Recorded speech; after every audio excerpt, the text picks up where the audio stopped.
ओम शांति। बाबा के हर रतन विशेष है। बाबा का हर रतन विशेषताओं से संपन्न है। ये तो केवल निमित्त मात्र ही बाबा ने हम बच्चों को कार्य अर्थ चुना है। कार्य कराने वाला भी बाबा है। हमको निमित्त बना करके ही कार्य करता है। बाबा ने कहा कि बाबा कभी भी किसी को भी किसी भी समय निमित्त बना करके कार्य करा सकता है। तो आज का विषय इतना सुंदर है कि साक्षीपन की सीट पर स्थित होकर के हर दृश्य का हम मनोरंजन का अनुभव प्राप्त करें। कुछ समय पहले मैं देख रही थी किस प्रकार से स्थूल और सूक्ष्म हम सभी ने बहुत अच्छा अनुभव प्राप्त किया। मन की एक्सरसाइज की, अपने स्वमान की सीट पर बैठे। मैं आत्मा प्रकाश पुंज हूं, उसका भी अनुभव किया और साथ साथ ये भी अनुभव किया कि मैं आत्मा किस प्रकार अपने शरीर के द्वारा भी अपने शरीर को अपनी स्थिति पर रखते हुए उसको और शक्तिशाली बनाए। लेकिन बाबा ने हम बच्चों को एक इतना सुंदर सीट प्रदान की है जिसको हम कहते हैं इतना सुंदर तख्त प्रदान किया है। बाबा हमेशा चाहते हैं कि मेरे बच्चे एक ऐसे तख्त पर बैठें और उस तख्त पर बैठ करके सारे विश्व को देखें, विश्व के हर दृश्य का अनुभव करें और साथ साथ साक्षी होकर के सारे विश्व को कंट्रोल भी करें। तो बाबा ने कहा है कि मैं हर बच्चे को अपने दिल रूपी तख्त पर विराजमान करता हूं और साथ साथ हर बच्चे को साक्षीपन का एक तख्त दे दिया है। तो मैं ये सोच रही थी कि साक्षीपन का तख्त कितना अच्छा है, कितना सुंदर है, लाइट है और इसमें कितने गहन अनुभव होते हैं। वो तो बाबा का हर एक बच्चा बहुत अच्छे अच्छे अनुभव प्राप्त करता ही रहता है। तो बाबा ने हम बच्चों को ये साक्षीपन की सीट पर बैठने के लिए क्यों कहा, कैसे बैठ सकते हैं और इसके द्वारा हमें क्या क्या लाभ होते हैं और उसके द्वारा हम दूसरों को भी कैसा अनुभव करा सकते हैं। तो इस विषय पर हम अभी आपस में विचार करेंगे, अनुभव करेंगे, बैठेंगे और वो दृश्य का विशेष अनुभव भी करेंगे। तो इसके लिए मुझे याद आता है कि जब शिव बाबा ने ये ब्रह्मा के द्वारा यज्ञ की स्थापना की और ब्रह्मा बाबा का साकार में लौकिक के अंदर इतनी प्राप्ति, इतना मान और उन्हें इतना शान था, एक राजा की तरह से अपना जीवन व्यतीत कर रहे थे। लेकिन जब शिव बाबा ने उनके द्वारा ये कर्तव्य कराया तो बाबा के सामने कई प्रकार के विभिन्न प्रकार के दृश्य आए जिन्हें ना तो अज्ञानी समझ सके, ना ज्ञानी समझ सके, ना उनके मित्र संबंधी समझ सके, ना बाबा को मालूम कि ये क्या हो रहा है। बैठे बैठे बच्चे ध्यान में चले जाते थे, लाखों की संख्या में लोग ज्ञान सुन रहे हैं। कई लोग आ रहे हैं, अपने घर छोड़ के आ रहे हैं, परिवार के परिवार आते चले आ रहे हैं, सबको साक्षात्कार होते जा रहे हैं।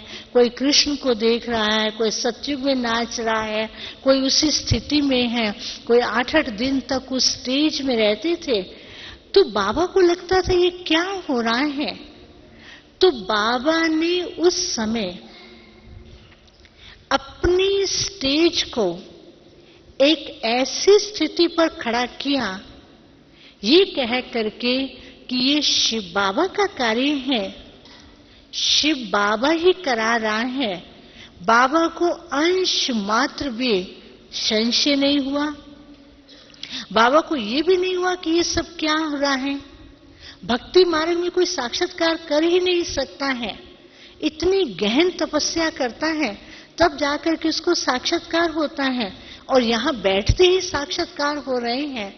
तो शुरू से लेकर के ब्रह्मा बाबा ने 1 सेकंड के अंदर साक्षी की सीट पर बैठ करके हर दृश्य का सुंदर अनुभव किया, बच्चों को कराया और दूसरों को भी वैसा बनने के लिए बाबा ने शक्तिशाली बनाया और साथ साथ वो प्रेरणा दी।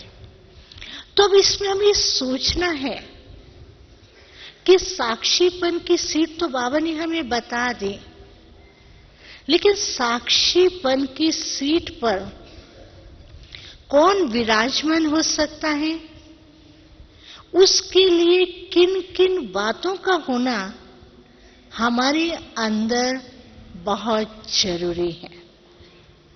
तो पहली बात का जो है, साक्षीपन का जो तख्त है, वो तख्त जो है इतना लाइट है, स्वच्छ है, क्लीन है, उसके अंदर कुछ भी मिक्सचरिटी नहीं चलती है, उसके अंदर हर सीन और हर चीज बहुत स्पष्ट है। तो बाबा के बच्चे साक्षीपन की जो तख्त है, उस तख्त पर तब बैठ सकेंगे जिसको बाबा ने कहा कि जब बच्चों के मन के अंदर स्वच्छता है, क्लैरिटी है, कोई भी प्रकार की मिक्सचरिटी नहीं है, तो वो तख्त कभी भी डामाडोल नहीं होगा और वो तख्त स्ट्रांग रहेगा। उसमें एक या लाखों करोड़ों बैठ जाएं, लेकिन वो तख्त हिलेगा नहीं और ही स्ट्रांग बनता जाएगा। अब हम देखें, साक्षीपन के तख्त पे बैठने के लिए पहली स्वच्छता वो है मन की स्वच्छता, जिसको ब्रह्मा बाबा ने अपने मन के अंदर क्यों, क्या, कैसे, क्यों हुआ, कैसे हुआ, कोई भी प्रकार का क्वेश्चन नहीं आने दिया। बाबा के सामने इतना विशाल कार्य आ गया, 350 भाई बहने थे। बाबा ने ये सोचा ही नहीं कि छोटे छोटे बच्चे आगे, इसको कौन पालेगा, इनको कौन चलाएगा, किस जाति के, किस धर्म के, किस भाषा के, किस संस्कार के। लेकिन बाबा ने कहा ये भिन्न भिन्न वृक्षों की डालियां हैं। शिव बाबा ने इनको चंदन के पेड़ में परिवर्तित करने के लिए मुझे जिम्मेवारी दी है। तो बाबा ने अपने मन को इतना क्लियर रखा हुआ था, उसके अंदर कोई भी प्रकार का क्यों, क्या की क्वेश्चन नहीं और कोई भी प्रकार की मिक्सचरिटी नहीं। तो हम साक्षीपन के तख्त पर अगर बैठना चाहते हैं तो हमें पहला कदम जो उठाना होगा, अपने मन के अंदर जो क्वेश्चन के रूप में संकल्प आते हैं या भय के रूप में आते हैं या कमजोर करने के लिए आते हैं, या उलझन उत्पन्न करने के लिए आते हैं, या हमारे सामने एक प्रकार से बाधा के रूप में आते हैं, उन सब को किनारा करना होगा। बाबा ने कभी भी संकल्प को अपने सामने बाधा के रूप में नहीं रखा और ये बाधा को एक हल के रूप में लिया। बाबा ने कहा कि जो भी हो रहा है वो कल्याण अर्थ हो रहा है। दूसरा जो है, उस तख्त के 4 पांव होते हैं। जहां भी संदल बनाई जाती है, कुर्सी लगाते हैं या कोई तख्त लगाते हैं, तो उसके 4 पांव होते हैं। तो वो 4 पांव कौन से हैं कि हमारा तख्त मजबूत रहे? तो पहला पांव है निश्चय। बाबा को, मम्मा को या हमारी दादियों को सबसे पहला शिव बाबा में इतना अटूट निश्चय था कि शिव बाबा का ये कार्य है। ब्रह्मा बाबा को अटूट निश्चय था कि शिव बाबा ये विश्व परिवर्तन का कार्य करा रहे हैं और इस कार्य के निमित्त शिव बाबा जो कार्य कहेगा, जो श्रीमत देगा, जो श्रीमत शिव बाबा ने दी, ब्रह्मा बाबा ने एक बार भी नहीं कहा कि इस श्रीमत के अंदर ऐसा नहीं वैसा होना चाहिए। शिव बाबा ये भी कहते हैं कि ब्रह्मा बाबा क्या नहीं कर सकता है। ब्रह्मा बाबा भी ज्ञान सुना सकता है। ब्रह्मा बाबा कोई कम नहीं है, तीक्ष्ण बुद्धि का है, तीव्र बुद्धि का है, इसकी बुद्धि भी श्रेष्ठ है, ये सब कुछ कर सकता है। लेकिन ब्रह्मा बाबा ने शिव बाबा में अटूट निश्चय रखा कि कुछ भी हो, जो भी बाबा करा रहा है, इसमें कल्याण समाया हुआ। तो साक्षीपन की अपनी सीट को स्थिर करने के लिए हमें क्या करना होगा कि पहले तो हम बाबा में निश्चय रखें। बाबा में निश्चय इतना सहज रीति से हमको निश्चय रखने के लिए बाबा ने कहा है कि इतना ही कह दो, बाबा बस मैं आपकी हूं। ये कहना बाबा मैं आपकी हूं, बाबा की जिम्मेवारी हमारे ऊपर आ गई कि बाबा ही हमें संभालेगा। तो इतना कहना कि हम बाबा के हैं। बाबा ने कहा कि कोई पढ़ी लिखी हो या ना हो, कोई गुण हो या ना गुण हो, सब ज्ञान को समझे या ना समझे, लेकिन बाबा शब्द कहा, बाबा के बन गए, बाबा ने उसे अपना लिया।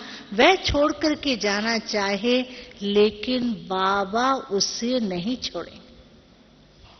तो हम अपने निश्चय के अंदर ये बात पक्की करें कि मुझे बाबा ने चुना है, करोड़ों में से चुना है, लाखों में से चुना है, विश्व में कोई में से कोई, कोई में से भी कोई, कोई में से भी कोई हमको चुना है। तो हम कितने सौभाग्यशाली। आपको याद हो 2 दिन पहले बाबा ने क्या कहा कि ये तुम्हारा ईश्वरीय जन्म जो है वो सौभाग्यशाली जन्म। लेकिन हम बच्चे अपने निश्चय के अंदर सेकंड सेकंड में अप एंड डाउन हो जाते हैं। 1 सेकंड में हाई स्टेज पे पहुंच जाएंगे और 1 सेकंड के अंदर एकदम नीचे आ जाते हैं। किस बात पर? आज मेरा योग ठीक नहीं लगा है, आज मैं बाबा से बात नहीं करूंगा। आज मैंने बाबा को कहा कि बाबा ये मेरा कार्य कर दो, आपने ये कार्य नहीं किया, सबका कार्य करते मेरा नहीं करते हैं। तो बाबा भी हंसते हैं। बाबा कहते ये सारे बच्चों जैसी बातें करते हैं। बाबा आज मेरा ये कार्य कर दो, आज मैं इस काम के लिए जा रहा हूँ, मेरा ये कार्य कर दो, आज मैं वहां जाऊंगा, मेरा कार्य ठीक होना चाहिए, रास्ते में कोई बाधा नहीं आनी चाहिए। तो बाबा कहते हैं कि बाधा है नहीं, कार्य हुआ पड़ा है, लेकिन अपने संकल्पों से अपने अंदर निश्चय न होने के कारण कितने सारे बैरियर्स खड़ा कर देते हैं। आपने देखा होगा ना, कभी ऑब्स्टेकल रेस देखी होगी कि ऑब्स्टेकल रेस में क्या दिखाते हैं, एक बैरियर खड़ा कर दे, फिर दूसरा बैरियर खड़ा कर देते, फिर तेरा खड़ा कर देते हैं, फिर चौथा खड़ा कर देते हैं। जंप करते जाओ करते जाओ करते करते उसका सांस फूल जाता है और लास्ट में जाके फां हो जाता है। तो हम क्या करते हैं, अपने ही संकल्पों से अपने सामने ऑब्स्टेकल्स, अपने सामने उतराव चढ़ाव, अपने सामने बैरियर, ये सेल्फ क्रिएटेड बैरियर्स बना देते। तो बाबा कहते हैं कि जिसको निश्चय है वो कभी भी ये नहीं कहेगा कि ये क्यों हुआ, कैसे हुआ, बाबा ये कार्य कर देना। बाबा ने उनके लिए पक्का कह दिया है, निश्चय में सदा विजय है ही, निश्चय में विजय निश्चित है। तो बाबा ने जब कह दिया तो बाबा से किस प्रकार से हमको निश्चय से बात करनी है, बाबा ये तो आपका काम है। तो अगर हमको साक्षीपन की स्टेज पर बैठना है, अपनी सीट को समतल बनाना है, ऊपर नीचे नहीं हो, तो उसके लिए पहला ये हमें ध्यान रखना है कि हम निश्चय में अटल रहें। दूसरी बात, बाबा ने, ब्रह्मा बाबा ने ये बात पक्की कराई कि बाबा में निश्चय तो बाबा के ज्ञान में निश्चय। ज्ञान सुन रहे हैं, कहते बाबा का ज्ञान अच्छा है, लेकिन बाबा ये जो कहते हैं ना ड्रामा, ये ड्रामा अच्छा नहीं लगता है। 5000 वर्ष के बाद फिर हमारे सामने ऐसी बात आएगी, बाबा बाकी सब कुछ अच्छा है लेकिन 5000 वर्ष के बाद ये बात आएगी, ये हमें अच्छी नहीं लगती। बाबा ने हमें ड्रामा का ज्ञान दिया है कि अपने मन के संकल्पों को फुल स्टॉप लगाने के। लेकिन बच्चे क्या करते हैं, ड्रामा को आगे रख करके पीछे चलना शुरू कर देते। अभी कोई गाड़ी चला रहा हो, गाड़ी चलाने में ब्रेक लगाना सिखाते हैं, रिवर्स चलाना सिखाते हैं।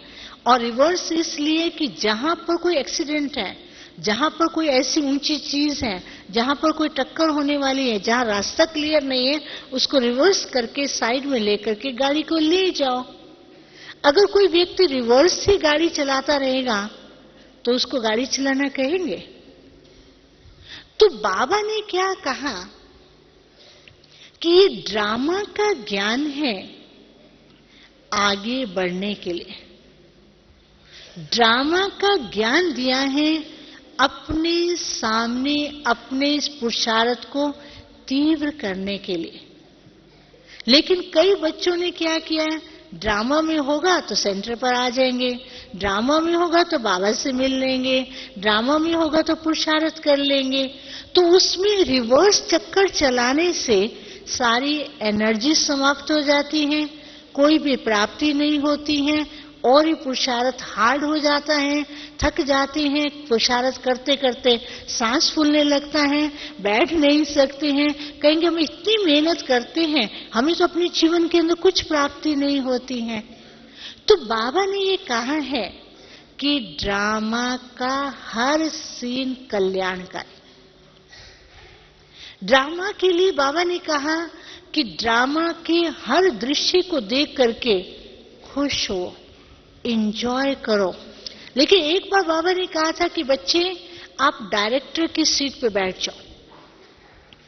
जब आप डायरेक्टर की सीट पे बैठेंगे, उस दृश्य को सामने इमर्ज करो, क्या होगा कि सब लोग कर रहे हैं। उस समय आप देखेंगे कि ये मैं किस प्रकार से इसको अपना रोल बजाना चाहिए, उसका राइट रॉन्ग, ठीक है गलत है, वो सारा क्लियर दिखाई देता है। तो बाबा ने हम बच्चों को ये कहा है कि अगर आप हर सीन को एक एंटरटेनमेंट के रूप में, एक एंजॉय करना चाहते हैं, उस सीन के द्वारा मैक्सिमम खुशी प्राप्त करना चाहते हैं, उस सीन के द्वारा एंजॉय करना चाहते हैं, तो साक्षी होकर के बैठ जाओ। आप कभी कभी ड्रामा देखते हैं, कभी कभी किसी ने अपने जीवन में फिल्म देखी होगी, या कभी कभी सेंटर पर कोई डायलॉग होते हैं, उस समय भी कई बार देखते हैं कईयों को ऐसा डायलॉग या ड्रामा मिल जाता है, या दुनिया में भी कोई ऐसा रामलीला चलती है जिसको रावण का पार्ट दे दिया जाए, या किसको रोने का दे दिया जाए, या किसको मारने का दे दिया जाए। अगर वो एक बड़े आर्टिस्ट ढंग से करता है रोने का पार्ट, कहते इसने क्या गजब का रोने का पार्ट बजाया था। अब रोने का पार्ट तो ठीक नहीं है। रावण भी अभी इस प्रकार से कहेंगे रावण का दृश्य कैसा है, लेकिन वो बहुत एक्टिव करता था, ऐसा फेस बनाता था, ऐसी आंखें बनाता था, मुंह बनाता था। वो दृश्य देख करके उसको एंजॉय करते हैं। हालांकि वो सीन ठीक नहीं है, लेकिन उस सीन को भी एंजॉय करते हैं, क्योंकि आप ऑब्जर्वर बनकर के, साक्षी बनकर के उसको देख रहे हैं। लेकिन यहां पर क्या करते हैं, साक्षी की जगह उसमें फंस जाते हैं। किस किस बातों में फंसते हैं? पहली बात में फंसेंगे, बाबा ने मुझे देर से क्यों चुना, बाबा ने मेरे को पुरुषार्थ में अच्छी तरह से नहीं किया है, मैं आज प्रॉमिस करता हूं कल भूल जाता हूं, योग लगाता हूं योग लगता नहीं है। फिर दूसरी बात कहेंगे, हम तो बहुत पुरुषार्थ करना चाहते हैं। फिर तीसरी बात कहेंगे, अभी क्या करें, सब पुरुषार्थ कर रहे, सब थोड़ी पास विद ऑनर बनेंगे। तो इस प्रकार की बातें लेकर के अपने आप को फंसाते जाते। तो बाबा कहते हैं ड्रामा में निश्चय, और ड्रामा में भी अगर साक्षी होकर के बैठना है तो ये बात पक्की करो कि ड्रामा में मेरा जो पार्ट है, जैसा भी है, बहुत श्रेष्ठ पार्ट है, कल्याणकारी पार्ट है। बाबा ने जो मुझे पार्ट दिया है, मुझे अपनी तरफ से बेस्ट और साक्षी होकर बजाना। कभी कभी आप जो अपना पार्ट बजा रहे हैं, चाहे ज्ञान सुनाने का है, चाहे योग करने का है, चाहे लौकिक में रहते हैं, लौकिक में रहते हो अलौकिक सेवाएं करने का चांस मिलता है, उस समय आप अपने आप को ऑब्जर्वर की रीति से देखो, साक्षी होकर के देखो। इसमें मुझे साकार बाबा की याद आती है कि साकार बाबा ने ज्ञान में शिव बाबा के आने से पहले बाबा की कई पुरानी डायरियां हम सुनते हैं, बाबा के डायलॉग सुनते हैं। तो बाबा क्या करते थे, अपनी दरबार लगाते थे। बाबा कहते थे आत्मा में राजा हूं, मन वजीर है, बुद्धि ये दूसरा वजीर है, ये प्रधानमंत्री है, ये वजीर है। फिर उसको पूछते थे, हे मन, आज तुमने कोई सारे दिन में कार्य ठीक किया या नहीं किया? क्या तेरे राज्य के अंदर सब सुखी हैं? तेरे राज्य के अंदर सुखी मीन्स आत्मा के अंदर जो भी मैंने सारे दिन के अंदर संकल्प किए, कोई गलत संकल्प तो नहीं किया। तो बाबा बैठ करके, साइलेंस में बैठ करके, एक दरबार लगा करके अपने आप से बात करते थे, मन से बात करते, बुद्धि से बात करते, संस्कारों से बात करते कि आज इस दरबार के अंदर कोई पुराना संस्कार तो नहीं आया। तो बाबा ने साक्षी होकर के अपने हर संकल्प को, अपने हर विचार को, अपने हर कर्म को और अपने हर संस्कार का निरीक्षण किया, ऑब्जर्व किया और उसको करेक्ट किया और उसको आगे ठीक किया। तो ऐसे ही बाबा कहते हैं कि आप भी साक्षीपन की स्टेज पर बैठ जाओ और साक्षीपन की स्टेज पर बैठ करके अपने आप से बातें करो। आगे तो बाबा सिखाते थे, अभी तो बाबा ने हर मुरली के लिए इतना स्पष्ट बता दिया है कि आपको सिखाने की जरूरत ही नहीं है। रोज बाबा कहते हैं कि एक एक वरदान को सुनते जाओ, अपने अंदर समाते जाओ। तो बाबा ने हम बच्चों को सबसे बड़ी बात है साक्षीपन की सीट पर बैठने के लिए बता दिया है कि अपने जितने भी टाइटल्स हैं उन टाइटल से अपने आप को डेकोरेट करो। आज सारे दिन में या रात को या कल सारे दिन में 5 मिनट भी निकाल करके आप सारे टाइटल्स लेकर के अपने ऊपर लगाओ तो देखो आपका स्वरूप कैसे बन जाए। एक फरिश्ता का ही टाइटल ले लो, मधुबन में रहते हुए 2 दिन रहते हुए भी बाबा से मिलने से पहले ही उस स्वरूप का अनुभव कर ले। बाबा ने जितने वरदान दिए हैं उन वरदानों की माला बना करके गले में डाल लें। बाबा ने जितनी शक्तियां दी उन शक्तियों का स्वरूप बन जाए। शीतला बन जाए, वैष्णो देवी बन जाए, काली देवी बन जाए, दुर्गा देवी बन जाए, तो आप देखेंगे कि आपको खुद को अनुभव होगा कि बाबा ने हमको इतना सारा दिया है तो हमने क्या नहीं प्राप्त किया।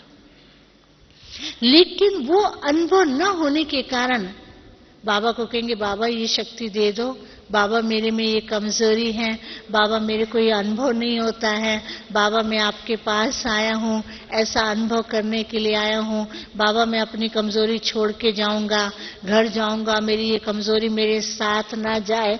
तो रिवर्स साइकिल चलाते रहते हैं। रिवर्स साइकिल चलाते चलाते सारी एनर्जी खत्म हो जाती है और वो प्राप्ति नहीं होती।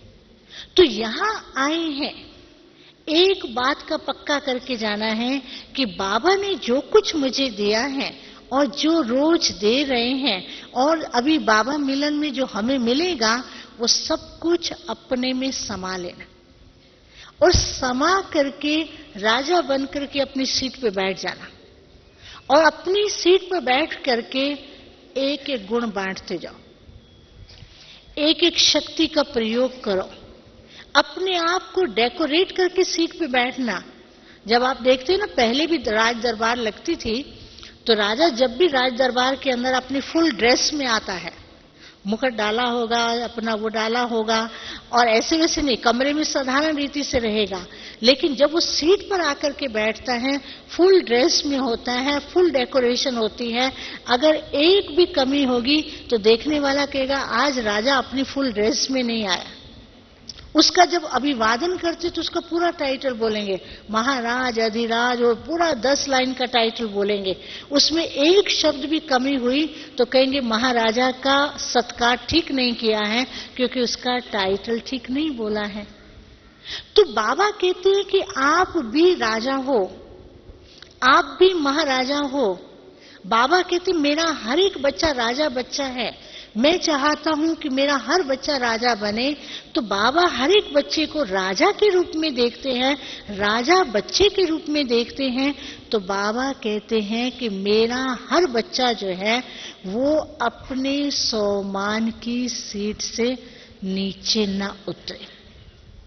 तो हमें ड्रामा में भी निश्चय रखना है। फिर बाबा ने ये भी कहा है कि ड्रामा के साथ साथ हर सीन के अंदर निश्चय। कभी कभी कोई ऐसी बात आ जाती है तो कहेंगे हमारे तो भाग्य में ऐसा है, हमारा भाग्य भी ऐसा है, हमारे को कोई समझते ही नहीं है, हम इतनी सेवा करते हैं कोई हमारे को समझते नहीं है। बाबा कहते कोई समझे या ना समझे, आपको कोई जाने या ना जाने, लेकिन बाबा ने आपको पहचाना। बाबा कहता अगर एक बच्चा जो है जिसको कोई कहता है इसमें गुण नहीं है, बाबा कहता है ये मेरा बच्चा सबसे बड़ा गुणवान है। बाबा के सामने साधारण बच्चे आते हैं, बाबा कहते हैं ये सब वीवीआईपी बच्चे हैं। क्यों वीवीआईपी बच्चे हैं? क्योंकि जिसको भगवान ने चुना, जिसको भगवान ने अपना बनाया, जिनको भगवान देख रहा है, जिनको बाबा संभाल रहे हैं, कदम कदम पर बाबा साथ ले जा रहे हैं, तो बाबा का वीवीआईपी बच्चा है। तो बाबा कहते ऐसा कभी ना सोचें कि मेरा पार्ट ऐसा है, मेरा भाग्य ऐसा है, मैं कुछ कर नहीं सकता हूं। बाबा ने कहा आप जो चाहे सब कुछ कर सकते।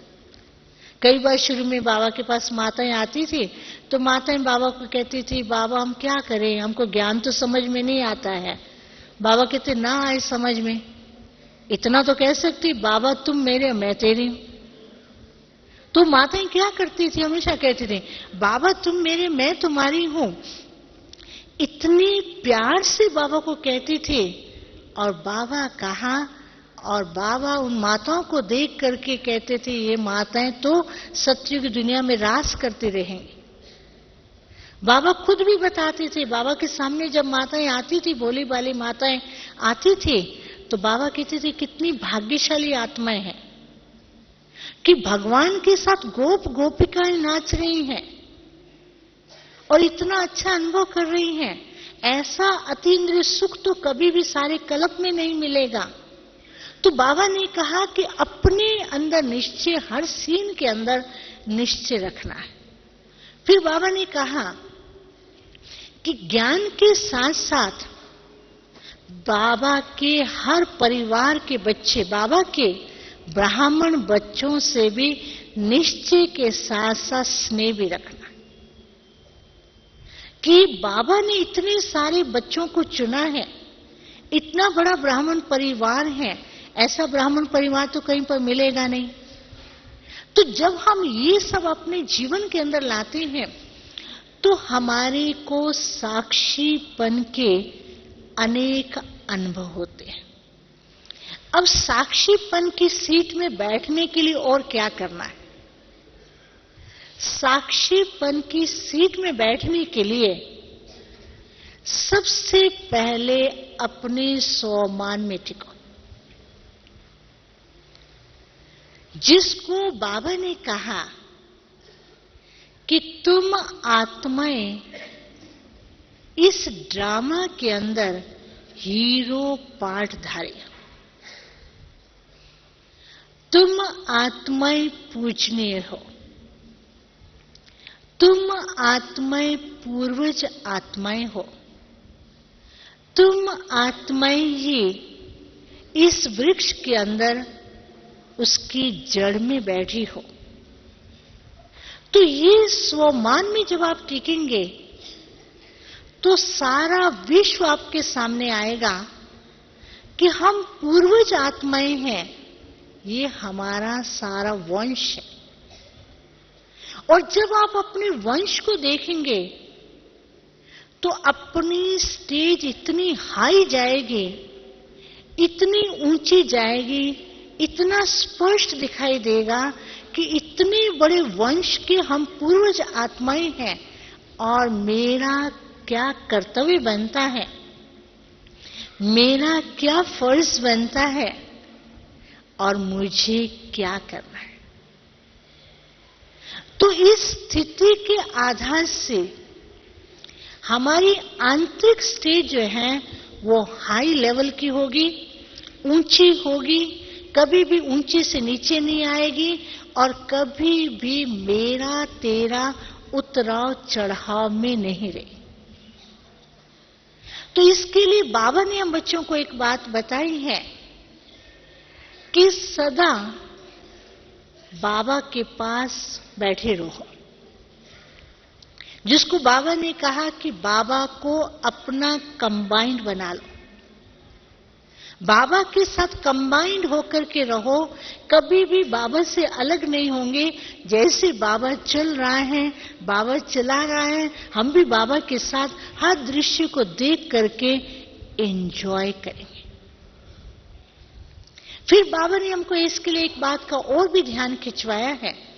बाबा कहते जैसे कोई व्यक्ति कोई प्लेन में यात्रा करते, बहुत यात्रा करते आजकल प्लेन में यात्रा करते, तो ऊपर से क्या दिखाई देता?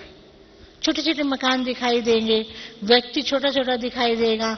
या कई देशों में चले जाओ तो वहां हाईएस्ट पीक पॉइंट पर जब चले जाते हैं, ऊपर से ऐसे लगता है कि छोटे छोटे जैसे कीड़े और चल रहे हैं। बड़ी बड़ी गाड़ियां, इतनी छोटे छोटे खिलौने दिखाई देने लगते हैं, बड़ा एंजॉय करते हैं। हाई स्टेज पर चले जाते तो लगता है कि आसमान की ओर उड़ रहे हैं। कभी कभी ऊंची मंजिल पर जाते हैं ना, कभी कोई मलेशिया में चला जाता है, अमेरिका में चला जाता है, वहां पर हाई टावर्स पर जाते हैं। और आजकल तो कई देशों में ऐसे स्काई रेस दिखाते हैं, स्काई वॉक दिखाते हैं। वो क्या करते हैं, एक ऐसा स्थान बना दिया है, उनको कुछ बांध देते हैं और कोई चीजें साथ में नहीं रखने देते हैं। यहां तक कि एक नैपकिन भी साथ में नहीं रखेंगे ताकि वो उड़ने लगेगा।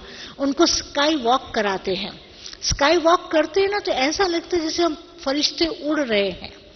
तो वो फरिश्ते उड़ रहे हैं तो कोई भी प्रकार का जैसे कोई खिंचाव नहीं, ना ऊपर है ना नीचे आ रहे हैं, बीच में एकदम बहुत आराम से चल रहे हैं। तो बाबा कहते हैं उस समय बिल्कुल उनको हल्का होता है, कोई भी अपने साथ कोई भी ऐसी वैसी चीज उनको नहीं रखने देते हैं। तो बाबा कहते तुम बच्चे उड़ रहे हो, विश्व के अंदर उड़ो, सारे विश्व के अंदर भ्रमण करो और जाकर के हर एक आत्मा को वरदान दो, लेकिन अपने साथ कोई भी मन के संकल्प की भारी चीज लेके नहीं जाना। अगर मन के संकल्प की भारी चीज होगी तो उड़ नहीं सकेंगे। तो बाबा ने बताया था कि जैसे प्लेन में उड़ते हैं, ऊपर से देखते हैं तो हर बड़ी बड़ी चीजें छोटी दिखाई देती हैं। तो इस तरह से फरिश्ते बन करके आप उड़ो। जब फरिश्ते बन करके उड़ेंगे तो वो साक्षी स्टेज का गहरा अनुभव करें, जिसको बाबा ने कहा योग के अंदर बैठे बैठे सारे विश्व को सामने लाओ। उस समय दिखाई देगा कि किस प्रकार से मनुष्य दुखी है, उनको वरदान दो, शुभ भावना के वाइब्रेशन दो, कल्याण के वाइब्रेशन दो, उस आत्मा के प्रति सुख का दान दो, शांति का दान दो, उस आत्मा को कल्याणकारी बनाने के लिए अपने शांति के वाइब्रेशंस भेज दो। फरिश्तों के लिए बताते हैं ना, फरिश्ते जब उड़ते थे देखते थे कोई बहुत अच्छे अच्छे लोग बैठे हैं, फरिश्ते आकर के बच्चों से बात करते हैं, उनको बहुत अच्छी अच्छी बातें सुनाते हैं, जो दुखी हैं उनको सुख का रास्ता बताते हैं। तो बाबा ने कहा कि ये भी एक ऐसा हो सकता है जब आप ये समझेंगे कि मैं इस ड्रामा का हीरो पार्टधारी हूं। तो हीरो पार्टधारी चाहेगा कि उसके साथ जितने भी अन्य पार्टधारी हैं वो भी वैसा ही पार्ट बजाए। तो साक्षीपन की स्टेज पर बैठने के लिए अपने सभी टाइटल से अपने आप को डेकोरेट करो।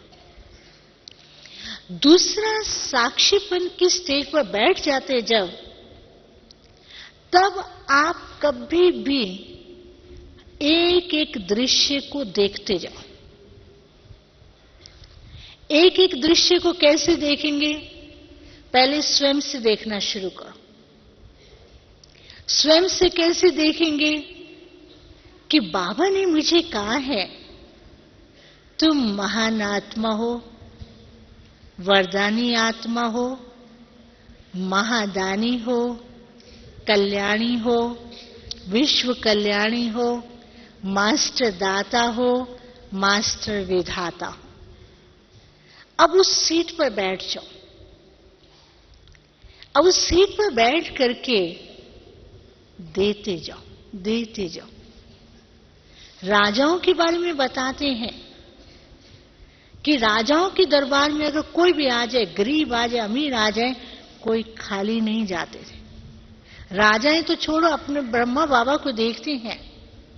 साकार में बाबा ने क्या किया कि बाबा के पास कोई आए, कोई खाली नहीं जाए। ज्ञान से भी भरपूर करेंगे, बाबा वरदान भी देते, वरदान के साथ साथ टोली भी देते, टोली के साथ साथ सौगात भी देते। अब तक वही चल रहा है ना, बाबा ने जो सिस्टम बनाया। दादियां भी क्या करती हैं? दृष्टि देती, टोली देती, जब तक टोली नहीं मिलेगी तब तक घूमते रहेंगे, घूमते रहेंगे, क्योंकि अभी मिले नहीं। क्यों नहीं मिले? टोली नहीं मिली है, क्योंकि वो हमारा अधिकार है। तो बाबा टोली स्थूल भी देते, सूक्ष्म भी देते, फिर जाने से पहले सबको सौगात भी मिलेगी। ऐसा कहीं देखा? कई स्थान पर दुनिया में देखा जहां लाखों लोग आए, टोली भी मिले, दृष्टि भी मिले, आपस लाइन में भी आओ, बाबा के कमरे में भी जाओ, दादी के कमरे में जाओ, दादी से मिलन मनाओ। दादी अव्यक्त रूप में हमारे सामने बैठी है, दादी से मिलते हैं, फिर हमको टोली भी मिलती है। इतना भरपूर करते हैं। तो ये बाबा ने क्यों सिस्टम किया? आप सब राजे बच्चे हैं। तो आज से स्वमान की सीट पर बैठ करके देना शुरू करो, वरदान दो। फिर दूसरा, जब आप स्वमान की सीट पे बैठेंगे तो जब भी आप किसी को देखेंगे तो उस सीट पर देखे थे ऐसा भी किसी का भी कोई अवगुण भी दिखाई देगा, लेकिन उस समय कल्याण की भावना रहेगी।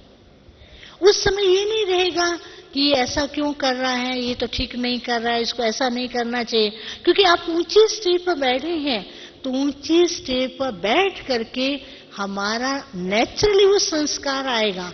उसके लिए आपको पुरुषार्थ नहीं करना पड़ेगा, इसको मैं दूं, इसको ठीक करूं, इसको समझाऊं, ये सुनता नहीं है, ये सुन नहीं सकता है, समझ नहीं सकता है, पुरुषार्थ ठीक नहीं करता है। उस समय हमारे ये संकल्प नहीं चलते हैं, नेचुरली हमारी वैसी स्टेज होती। फिर जब हम स्वमान की सीट पर रहने का अभ्यास करने लग जाते हैं, तो उसमें हमारे को क्या फायदा होता है, क्योंकि समय हो जाएगा तो इसलिए मैं पूरा करूंगी। तो उसमें हमें क्या फायदा होता है? उसमें सबसे बड़ा फायदा ये होता है कि हमारी स्टेज नेचुरली तीव्र पुरुषार्थ की होती है। जैसे बाबा ने कहा ना, कई बच्चे कहते हम चल रहे हैं। चल तो एक है पैदल चलना, एक है प्लेन में जा रहे हैं, एक है पुरुषार्थ करना, एक है उड़ना, एक है तीव्र पुरुषार्थ करना। एक तीव्र पुरुषार्थ हाई स्पीड में जाना। तो बाबा ने कहा साक्षीपन की स्टेज से आपकी स्पीड जो है वो हाई स्पीड में होगी। जैसे रॉकेट देखते ना, एक रॉकेट है कम स्पीड का, एक हाई स्पीड का, एक आजकल तो इतने महीन रॉकेट बनाते जाते हैं। तो वो साक्षीपन की स्टेज के द्वारा पावरफुल हाई स्पीड का और हाई एक्सपीरियंसेस, जैसे अभी भारत ने क्या किया है, चंद्रमा में पहुंचने के लिए अपने सब भेजा है। यहां बैठे हुए पूरा कंट्रोल करे कि यहां पहुंच चुका है, यहां पहुंच चुका है। तो यहां बैठे हुए भी सारे विश्व का आप भ्रमण कर सके। दूसरा, किसी भी प्रकार के परिस्थिति का हमारे मन के ऊपर असर नहीं आएगा। जैसे यज्ञ की स्थापना में कई विघ्न आए, ब्रह्मा बाबा के सामने ऐसी ऐसी बातें आई, बाबा कहते अज्ञान में तो मैंने कभी ऐसी बातें सुनी नहीं थी। कई आकर के बताते थे बाबा ये विघ्न आया, ऐसा आया है। बाबा कहता था सब ठीक हो जाए। तो बाबा ने विघ्न को विघ्न के रूप में नहीं लिया, बाबा ने उसको हल्के रीति से लिया, वो विघ्न आपे ही चला गया। बाबा ने ये कहा कि अगर कोई गाली देता है, कई लोग गाली देते थे, बाबा ने कहा गाली दे रहा है तो क्या करेगा, तुम्हें मालूम है तुम्हारा जाके भगत बनेगा। अभी जितनी गाली दे रहा है उतने चुन चुन करके फूल भक्ति में तुम्हारे ऊपर चढ़ाए। नहीं तो कहेंगे तो गाली दे रहा है, इसको मैं बताना चाहिए। तो बाबा ने वो भावना रखी, गाली वाला भी फूल बन गया, बाबा का बच्चा बन गया और बाबा का बच्चा बन करके ज्ञान सुनाने लगा। तो बाबा ने परिस्थिति को भारी नहीं किया। साक्षीपन की स्टेज पर बैठ करके बाबा वो स्थिति में बैठा रहा, परिस्थिति भी आकर के हाथ जोड़ के चली। बाबा ने कहा जब अंत में आकर के आपके ऐसे स्टेज होगी, माया भी झुक जाएगी, माया भी दूर से भाग जाएगी, माया वार करने के लिए नहीं आएगी। नहीं तो अभी माया आती है वार करने के लिए आती, वार में भी आपका टाइम जाता है, एनर्जी जाती है, वार करने में भी कितना शक्ति चली जाती है। तो माया भी दूर से आकर के आपको सलाम करेगी, कहेगी अच्छा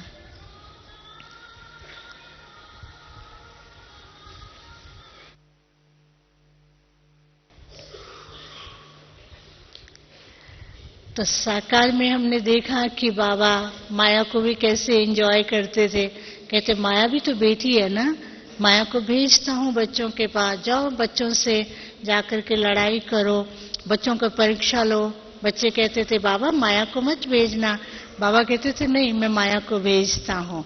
तो कहने का भाव है कि जैसे बाबा ने हर बात को एक हल्के रूप से लिया और हर दृश्य को एक एंटरटेन के रूप में लिया, तो जब हम साक्षीपन की स्टेज पर रहते हैं तो हर समय हल्केपन का अनुभव करते हैं, बाबा के साथ का अनुभव करते हैं, बाबा की छत्र छाया में पलते हैं, बाबा हमारा बैकबोन है, बाबा हमें चला रहा है, बाबा हमारा हाथ पकड़ के चला रहा है, ऐसा अनुभव करते हैं।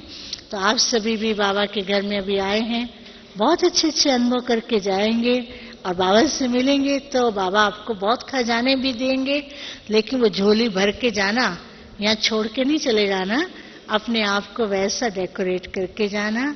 अच्छा, ओम शांति।